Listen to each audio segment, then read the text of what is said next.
but, voilà, c'est qu'on puisse regarder ici le plan que notamment on met en place avec les professionnels de la beauté pour toute la partie personal branding, mais également tout le business derrière.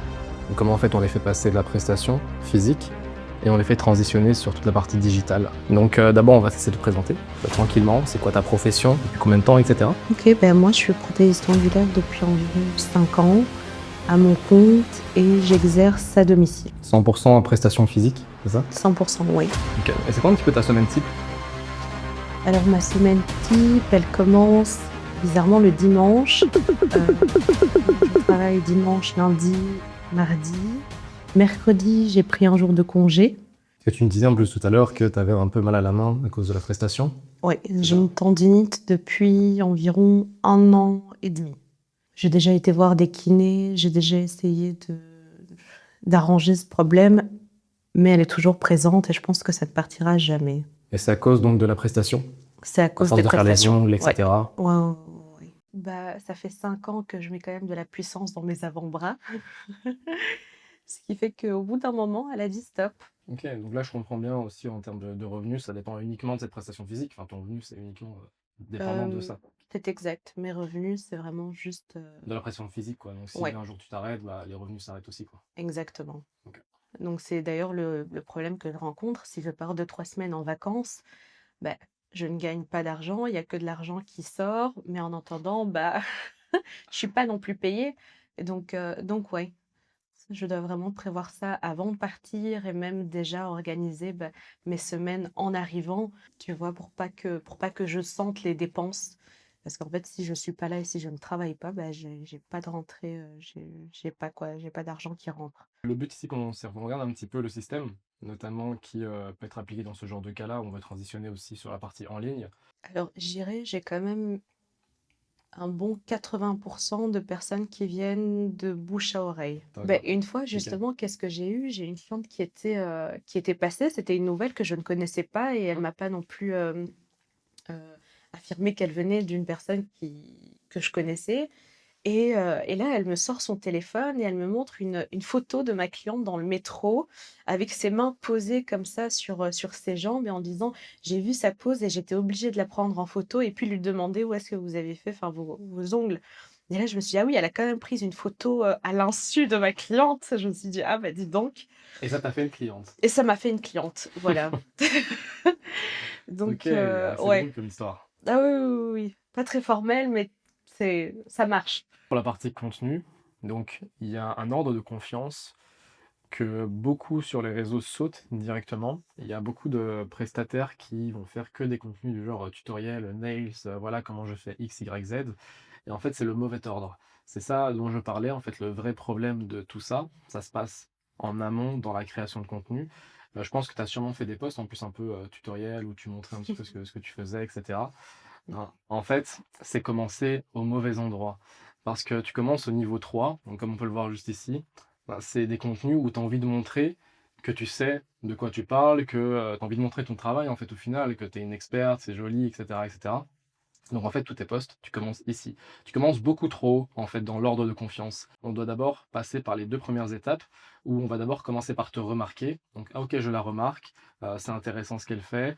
Après, on s'attache à toi, donc avec le lien humain, la connexion. Et ensuite, on montre que tu sais de quoi tu parles. Et après tout ça, on t'achète.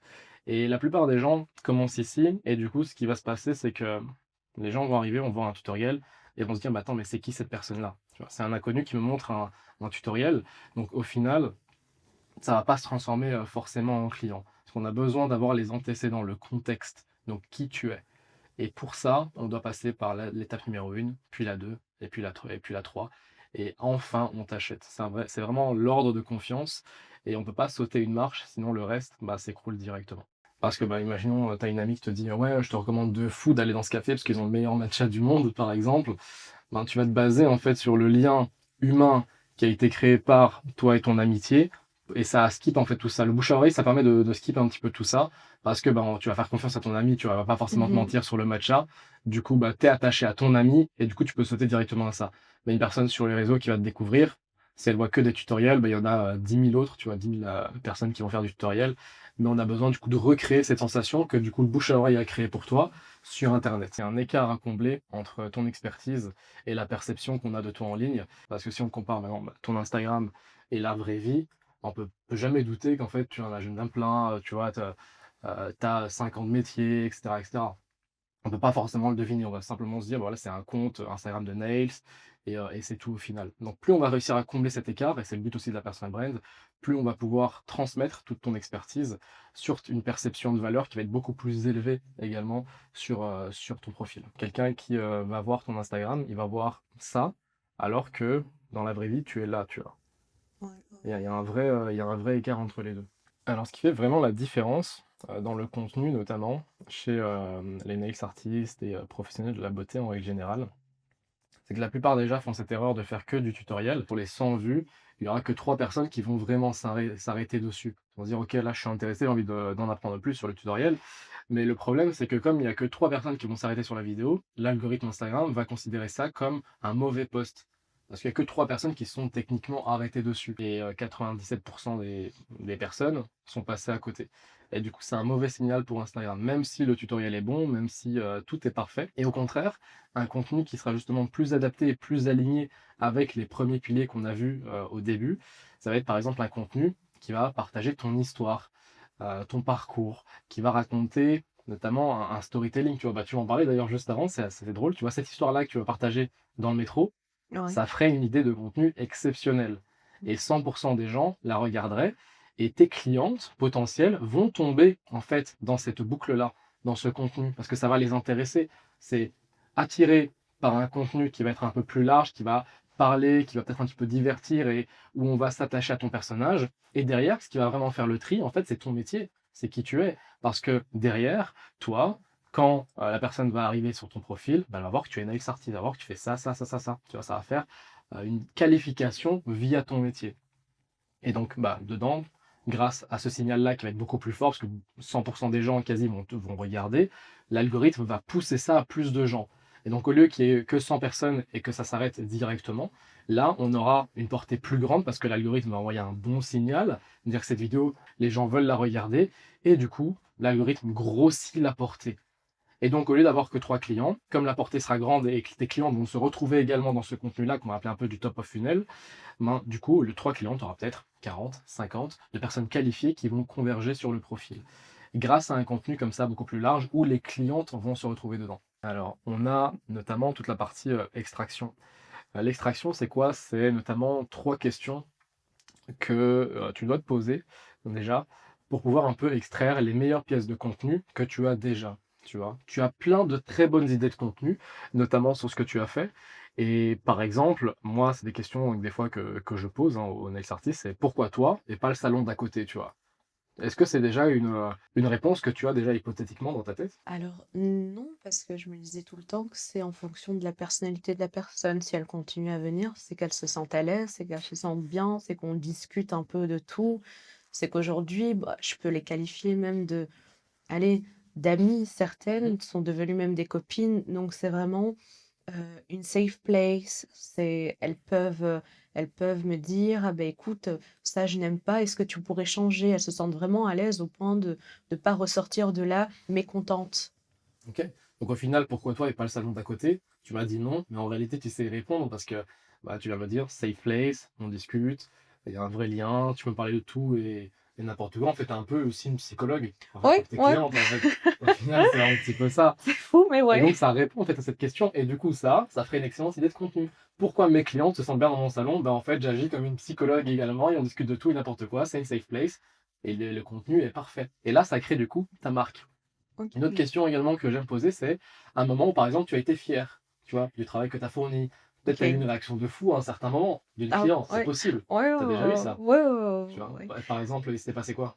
Ben c'est des pauses, je savais pas si j'étais capable de la refaire, parfaitement Mhm. et au final, c'était même encore plus joli que la photo originale et on s'est regardées toutes les 2. On s'est dit: «Ah oui, c'est vraiment, un banger quoi, ce qu'on Ouais. vient de faire» et ou bien quand, bêtement, quand, j'ai des mariés qui viennent et je me dis: «Oh, elles m'ont quand même choisi pour le jour le plus important, tu vois, de leur vie» Et c'est moi maintenant qui doit faire, mon travail, tu vois? Et je me sens très fière à ces moments-là, quand on me choisit pour des jours importants, des événements, des occasions.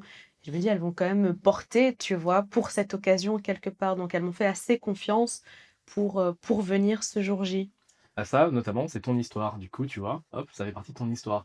Tu aurais capturé ce moment-là, ça aurait fait un contenu banger, justement.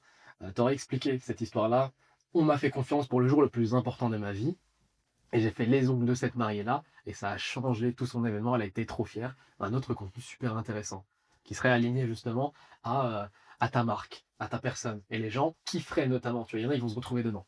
Et troisième petite question qui, potentiellement, elle va plus poser des standards. Est-ce que tu as déjà refusé une cliente? Alors oui, c'est déjà arrivé plusieurs fois. Pour quel type de raison? Ouf, diverses raisons, mais très souvent, c'est parce qu'il y a déjà une pause qui vient d'ailleurs et je j'ai pas envie de repasser sur des travails extérieurs et avoir peur quoi de retrouver des choses qu'il faut pas.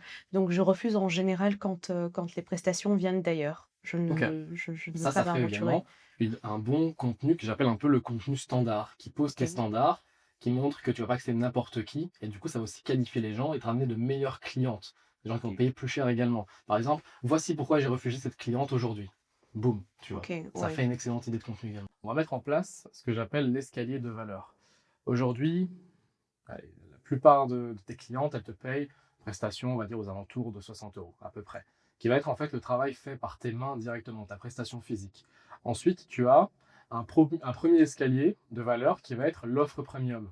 Ton système, en fait, l'offre au-dessus, qui peut être effectivement apparenté à ton bootcamp aujourd'hui, qui doit être aux alentours des 1000 euros par exemple. Euh, Ça, c'est le premier palier, le premier escalier.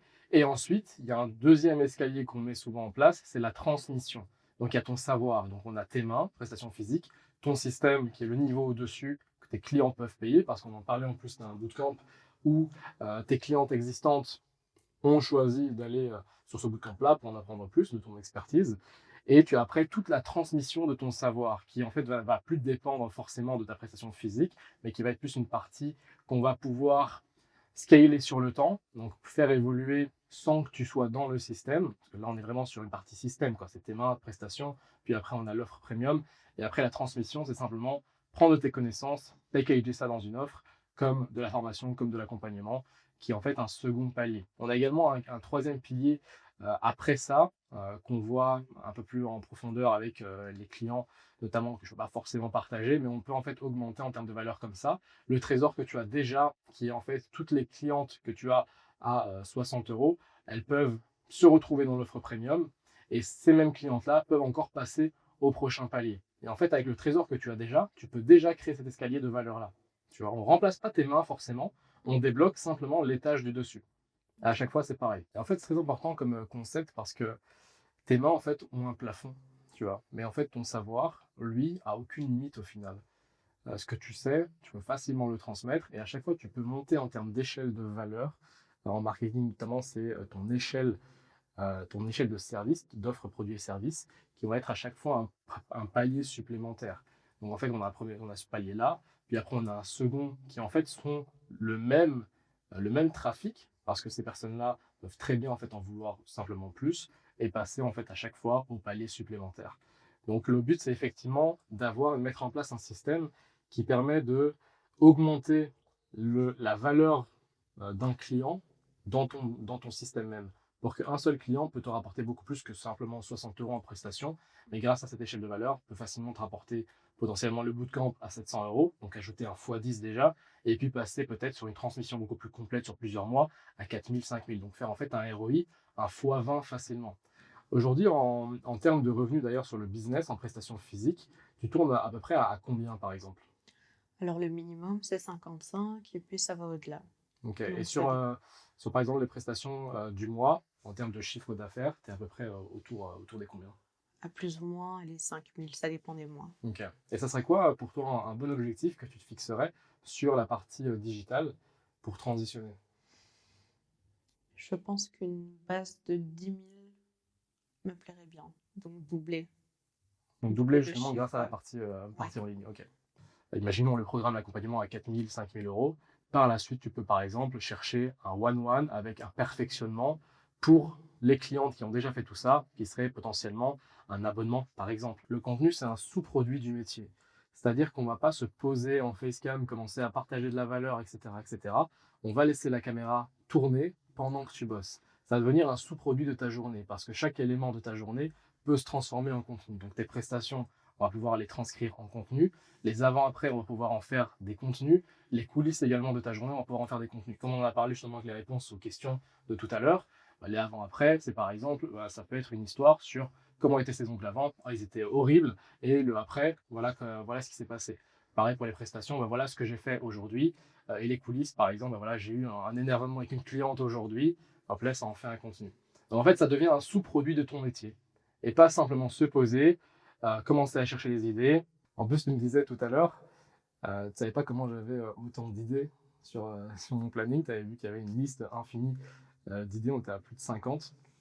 Parce que je capture en fait toutes les idées qui arrivent dans ma journée. Et puis je les mets directement dans mon système. Et donc au final, le récap de tout ça, en premier point essentiel, c'est de travailler tout ça dans le bon ordre. Parce que comme on l'a vu, beaucoup sautent directement à la troisième étape. Après ça, tu as effectivement toute la partie étude client, parce que dans tes clients, tu as une mine d'or que tu potentiellement ne sais pas, qui voudrait peut-être se faire upsell, qui voudrait un tel ou tel produit, peut-être en savoir plus, et tu peux facilement, de ton trésor actuel, faire des upsells et augmenter en fait facilement sur la partie en ligne. La troisième partie, c'est de capturer ton métier et pas forcément se poser pour commencer à en parler le dimanche soir où c'est vraiment épuisant, etc. Après une journée, généralement après une journée de taf, t'as pas envie de faire autre chose quand tu as envie de te poser devant ta série et bouffer une bonne Algérie, quoi. Donc ça, c'est troisième point, capturer ton métier, capturer ce qui se passe déjà. Et puis il y a toute la partie escalier de valeur qu'il faut mettre en place. Et déjà, juste avec ça, tu peux déjà aller chercher ce premier palier de débloquer facilement à x2 sur le C avec la partie en ligne. Et ça va représenter à la fin, ça va commencer à construire ta marque, mais cette fois-ci dans le bon ordre. Et quand on déroule ces 4 leviers un par un, on arrive à du résultat, sans sauter une étape, sans passer par X, Y, Z, avant de passer par point 1, point 2, point 3. C'est généralement comme ça que ça se passe. Et d'ailleurs, c'est un processus que je déroule avec la plupart des clientes qui sont dans la prestation de beauté, parce qu'elles ont souvent des problèmes qui ont été cités, notamment dans la phase de diagnostic. Et d'ailleurs, toutes les personnes qui nous écoutent et qui veulent réserver un appel avec moi ou mes équipes pour savoir si on peut mettre en place un système pareil sur leur business et faciliter la mise en place, ils peuvent le réserver directement via le lien dans la description. Et ça, c'est les principaux leviers avec lesquels je commencerai déjà pour aller chercher les premiers paliers. En fait, le système doit s'adapter à ton expertise et pas l'inverse. Qu'est-ce que tu en as pensé de ce plan-là, de tout ce système-là? Bah écoute, c'est fou parce que c'est pas du bullshit, c'est sensé. Et il y a un sens logique en fait euh, dans tout ça, tu vois. Et même la façon dont tu clarifies les étapes, on sent que tu vois, tu maîtrises et ça me permet moi aussi en fait finalement de comprendre, tu vois, ce qui est attendu. Et en fait, c'est pas si drastique, tu vois, c'est pas si compliqué. La création de contenu, tu peux facilement te faire aider par des content teams, par exemple, pour te faciliter le process, pour le montage, etc. etc. Tout ça qu'on voit bien plus en profondeur, notamment dans l'accompagnement. Mais voilà, Ben, merci à toi, c'était super clair et j'ai hâte de commencer l'aventure. let's go.